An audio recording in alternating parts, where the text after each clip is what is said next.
Isang mapagpalang araw po sa ating lahat. Ngayong araw, ang Bible verse na ating tatalakayin or pagminilayan is yung Psalm chapter 119, verse 97. So, sinasabi rito na yung devotion is just like dating. So, bakit ba parang pagde-date lang yung pagde-devotion? So, ito yung tatalakayin natin ngayon sa devotion na ito. So, sabi rito sa Bible verse na ito, "Oh, how I love your law. I meditate on it all day long." So, in Tagalog translation, iniibig ko ang inyong kautusan. Palagi ko itong pinagbubulay-bulayan. So, ang main point ng Bible verse na ito is sinasabi ng nagsulat na iniintindi, iniibig niya yung kautusan, salita, and aral ng Diyos na nare-receive niya sa araw-araw. And lagi niya rin itong pinagbubulay-bulayan, everyday siyang nagme-meditate on it, di ba? So, para mas palalimin pa itong Bible verse na ito, proceed tayo sa ating teaching. So, number 1, reading the Bible requires heart and mind. So, di ba katulad katulad nga sa pagde-date, di ba, kailangan fully present tayo kapag nakikipag-date tayo. So, when we read the Bible, kailangan din parehong puso at isip yung present sa atin. Kailangan natin ng puso at isipan, kailangan natin pagganahin yung puso at isip natin kapag nagbabasa tayo ng Bible. Bakit hindi pwedeng puso lang? Kasi kagaya sa love, di ba? Kapag puro puso or damdamin yung pinapairal natin, hindi siya nababalance, di ba? Mali. And kapag puro damdamin yung pinapairal natin, wala na tayong naiintindihan sa binabasa natin, especially when reading the Bible. Kung ginadji ka nga magbasa, binabasa mo ng may damdamin yung Bible, hindi mo naman naiintindihan. Especially na, di ba kailangan natin maging deeply rooted with God. So, paano ka magiging deeply rooted sa Kanya? Paano magiging deeply rooted yung relationship mo sa Kanya? If hindi mo naiintindihan yung binabasa mo, di ba? So, kailangan parehong isip at puso. Bakit naman hindi pwedeng isip lang? So, kapag basa ka ng basa and hindi mo dinadamdam, hindi mo ma-apply sa sarili mo, di ba? Kasi hindi mo pinuput yung sarili mo in that situation na nababasa mo sa Bible. So, paano mo siya maiintindihan din kung puro isip lang, di ba? Kailangan mo siyang ma-apply, and by that, kailangan nga nating magbasa ng Bible na may kasamang puso at isipan. Number 2, reading the Bible results to wise decisions. So, kapag nagbabasa tayo ng Bible, di ba may mga aral tayo ng mapupulot. Doon natin nakukuha yung mga kasagutan sa mga katanungan natin and sa mga concerns natin sa buhay. Kaya nga sabi, di ba, manual of life yung Bible kasi andun na lahat ng kasagutan sa mga tanong mo, sa mga problema mo. So, kapag nagbabasa tayo ng Bible, matututo tayong magkaroon ng wise decision sa buhay. Kasi nga, doon natin nakukuha yung wisdom ni God. Yung Bible, nandun nakapaloob, hindi lang yung mga aral at salita niya, pati yung wisdom niya mismo. And with that, kapag nakukuha natin or na iintindihan natin yung wisdom ni God, mas nagkakaroon tayo ng wise decision making sa buhay. Kaya nga 'di ba kailangan kilalanin muna natin siya ng buo bago natin makuha or maintindihan yung mga aral, salita, and especially yung wisdom niya. And paano natin yun magagawa? By reading the Bible. Reading the Bible results to wise decisions. Number 3, reading the Bible translates to life. So tayong mga Kristiyano, sinasabi na tayo yung living translation ng Bible. So, di ba yung Bible marami ang translation?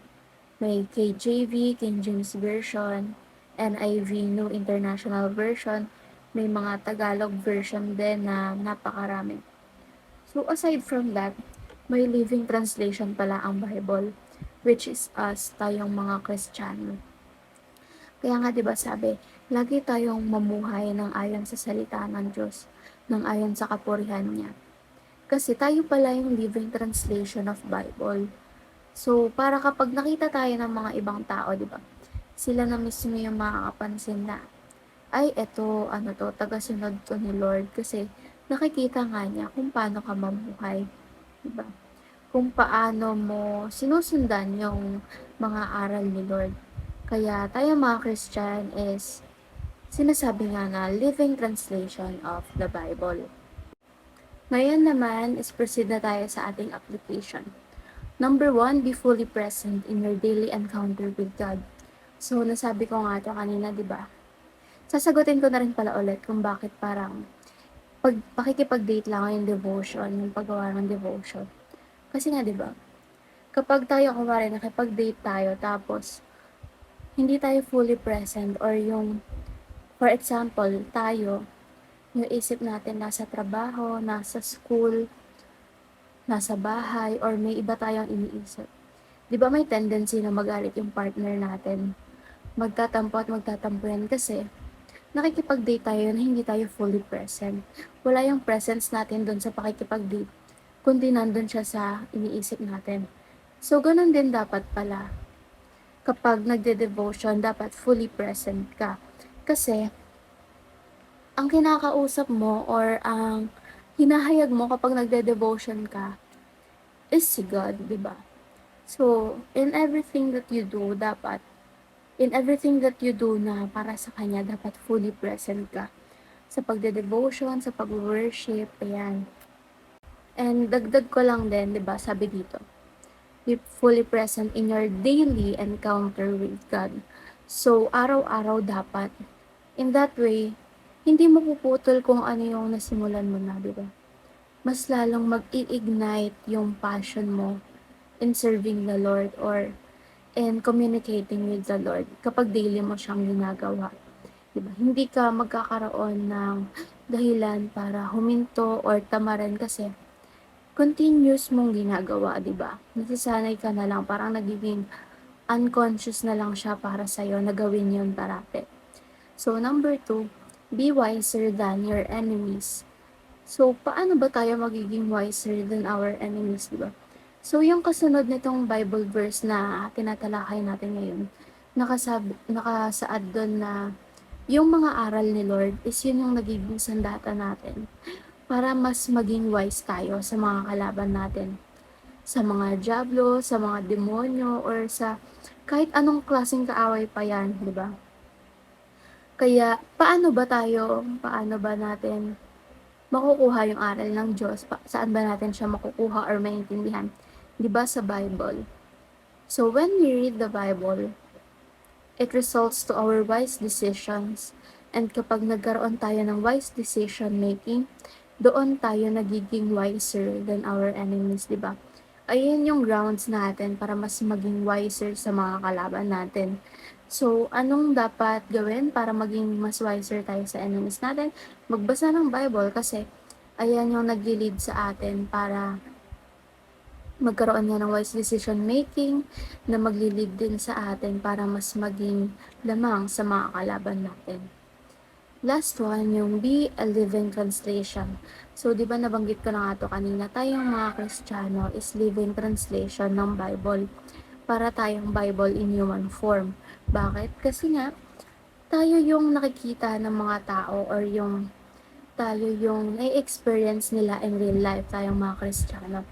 Nakikita nila na tayo yung sumusunod sa utos ng Diyos, nakikita nila na tayo yung gumagawa ng mga bagay na ikapupuri ng Diyos.